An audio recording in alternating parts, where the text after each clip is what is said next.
कभी सोचा है कि असली बहादुरी आखिर होती क्या है? आज हम एक ऐसी ही कहानी में उतरने वाले हैं जो हमें सिखाएगी कि साहस का असली मतलब क्या है।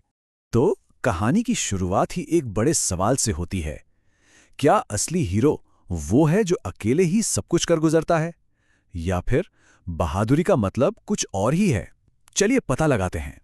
हमारी कहानी शुरू होती है आनंदपुर नाम के एक शांत और बहुत ही सुंदर गांव से। लेकिन इस शांति पर अचानक एक अजीब सा संकट मंडराने लगता है। सोचिए, गांव के लिए ये कितनी बड़ी चुनौती है।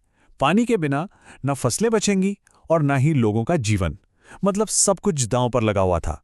और इस कहानी के केंद्र में है दो दोस्त। एक है आरव और दूसरी है मीरा। और दोनों की सोच एक दूसरे से बिल्कुल ही अलग है। आरव, जिसे लगता है कि वो सबसे होशियार है, बड़े घमंड में आकर ऐलान कर देता है, मैं अकेला ही ये कर सकता हूं। उसे किसी की मदद चाहिए ही नहीं, साफ मना कर देता है।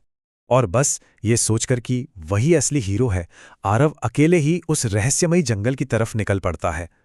पर उसे क्या पता था कि ये जंगल उसके घमंड को तोड़ने वाला है। जंगल में घुसते ही आरव को एहसास हो जाता है कि अरे, ये तो उसकी सोच से कहीं ज्यादा खतरनाक जगह है।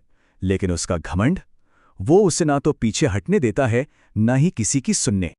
तो फिर नतीजा क्या होता है? उसकी अकेले चलने की जिद उसे जीत की तरफ नहीं, बल्कि एक दलदल में ले जाकर फंसा देती है। अब वो वहां अकेला है और शर्मिंदा भी।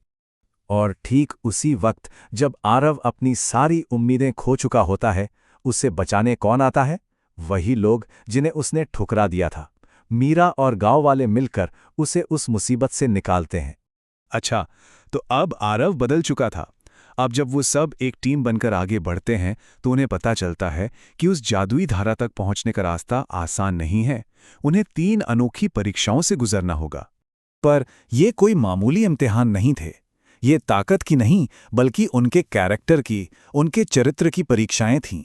जैसा कि जंगल के एक बुद्धिमान प्राणी ने उन्हें समझाया था। तो सफलता की असली चाबियां क्या थीं?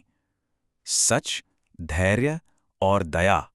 बस यही 3 गुण थे जो उन्हें आगे ले जा सकते थे। और उन्होंने ये कैसे किया?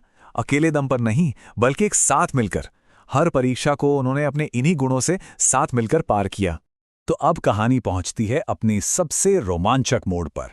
चलिए देखते हैं कि कैसे ये सब मिलकर अपनी मंजिल तक पहुंचते हैं। और वहां उस शांत जादुई धारा के सामने आरव अब पूरी तरह से बदल चुका है। वो अब सिर्फ अपने बारे में नहीं, बल्कि अपनी पूरी टीम के बारे में सोच रहा है। और जानते हैं क्या होता है? जैसे ही वे सब एक साथ खड़े होते हैं, वो जादुई धारा फिर से बहने लगती है। उनकी यही एकता गांव में सिर्फ पानी ही नहीं, बल्कि खुशियां भी वापस ले आती है।